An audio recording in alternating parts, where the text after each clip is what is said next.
Proclamación del Santo Evangelio según San Lucas.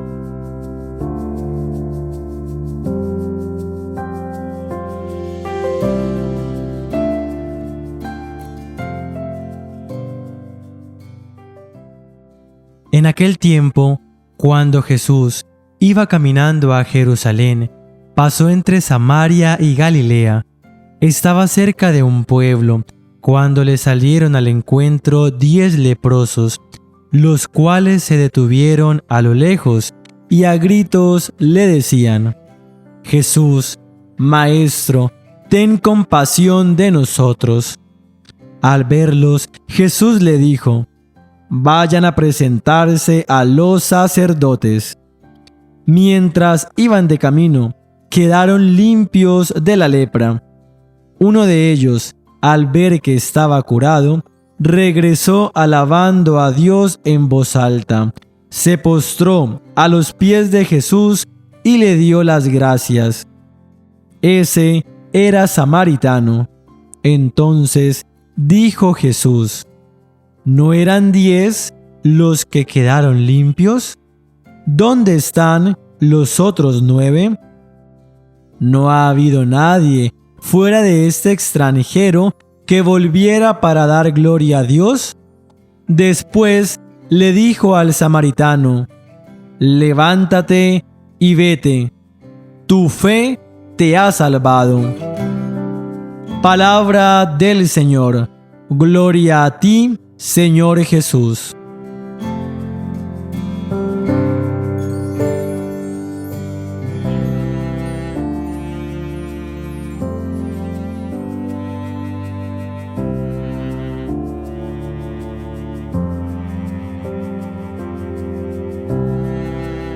En el Evangelio de hoy, Lucas cuenta cómo Jesús cura a 10 leprosos, pero solo uno le agradece, y era un samaritano.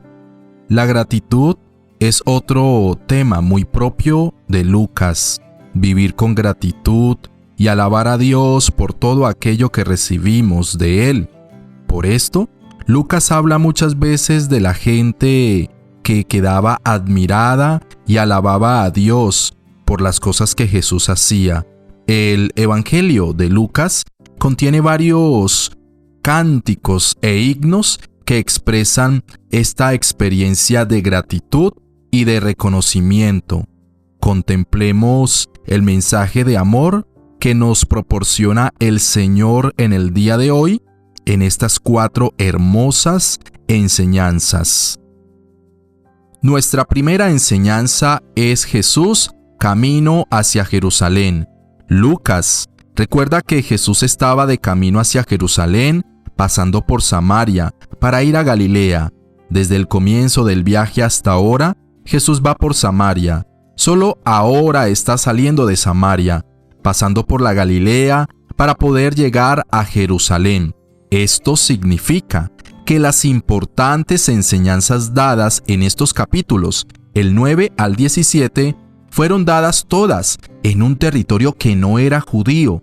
El oír esto tiene que haber sido un motivo de alegría para las comunidades que venían del paganismo. Segunda enseñanza, el grito de los leprosos. 10 leprosos se acercan a Jesús, se paran a distancia y gritan: Jesús, Maestro, ten piedad de nosotros. El leproso era una persona excluida, era marginado y despreciado, sin el derecho a vivir con su familia. Según la ley de la pureza, los leprosos debían de ir con una ropa rota y el cabello suelto gritando: ¡Impuros! ¡Impuros! Para que de esta manera todos se dieran cuenta que ellos no eran gratos en esa ciudad.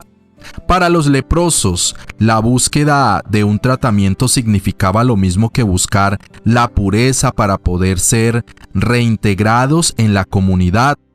No podían acercarse a los otros. Si un leproso tocaba a alguien, le acusaban de impureza y creaba de esta manera un impedimento para que las personas pudieran dirigirse a Dios. A través de este grito, ellos expresaban la fe en que Jesús podía curarlos y devolverles la pureza. Obtener la pureza significaba sentirse de nuevo acogidos por Dios y de esta manera poder dirigirse a Él para recibir la bendición prometida de Abraham. Tercera enseñanza: la respuesta de Jesús y la sanación. Jesús responde: vete a mostrar a los sacerdotes. Era el sacerdote el que debía verificar la curación y dar el atestado de la pureza. La respuesta de Jesús exigía mucha fe de parte de los leprosos. Deben ir donde los sacerdotes, como si ya estuvieran curados, cuando en realidad su cuerpo seguía cubierto de lepra. Pero ellos creen en la palabra de Jesús y van donde el sacerdote. Y ocurre que mientras van de camino hacia este lugar, se manifiesta la curación. Quedan purificados. Jesús ordena a los 10 leprosos que se presenten donde los sacerdotes. Ellos tenían que creer en la palabra de Jesús. Cuarta enseñanza: la observación final de Jesús. Jesús se extraña. ¿No quedaron limpios los 10? ¿Los 9 dónde están?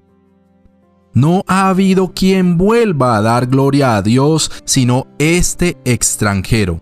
Para Jesús, agradecer a los demás por el beneficio recibido es una manera de dar gracias a Dios y la alabanza que se le debe dar a Él mismo.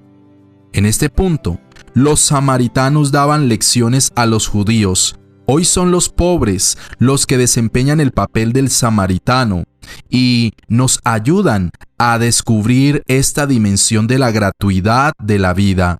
Esto es lo que nosotros debemos de entender. Lo que recibimos tiene que ser visto como un don de Dios que viene hasta nosotros a través del hermano y de la hermana. La importancia de dar gracias. Qué importante es reconocer y dar gracias, no solo a Dios, sino a todo el mundo. Muchas veces actuamos con nuestros hermanos como si todo lo que hacen ellos por nosotros nos lo mereciéramos. Hay demasiada soberbia y menosprecio. Es que no llegamos a entender y a ver en nuestro prójimo el rostro de Jesús, no solo en nuestros familiares y amigos, sino entre nuestros congéneres en general. Todos somos hijos de Dios y por lo tanto así debíamos de vernos siempre. Tenemos que reconocer que es tan solo en la lectura asidua de los evangelios, la oración, la participación constante del sacramento de la Eucaristía, lo que nos va realmente paulatinamente cambiando. Solo en ellos podemos ver realmente un mundo diferente y nos va llevando al camino de salvación para poder ver con los ojos de nuestro Señor Jesucristo.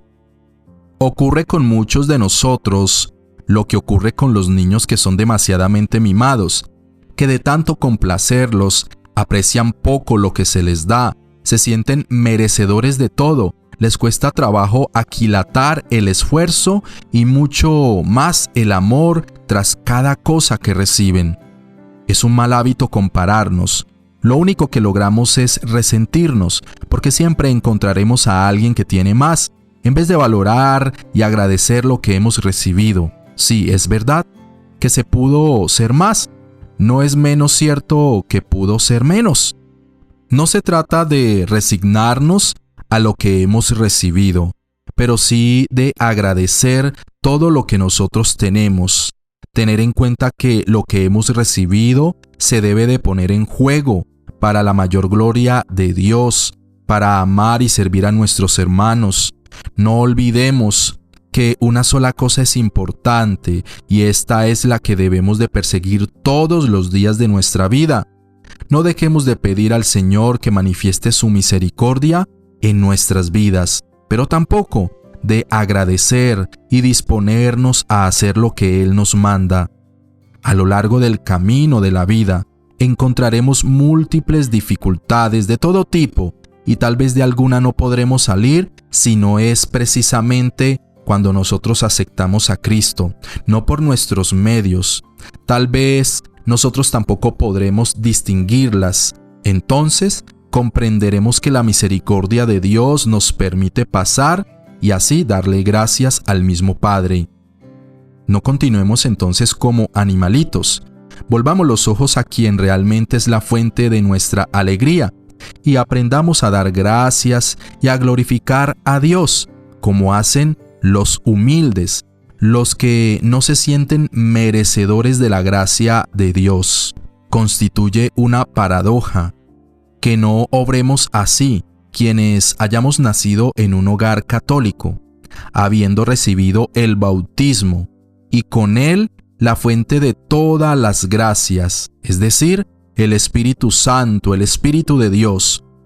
Nos cuesta reconocer que tenemos todo lo que muchos quisieran tener y todavía no ha llegado a su alcance. Es momento de interpelarnos con las siguientes preguntas. ¿Y tú? ¿Sueles agradecer a las personas? ¿Agradeces por mera costumbre o por convicción? ¿Y en la oración agradeces u olvidas?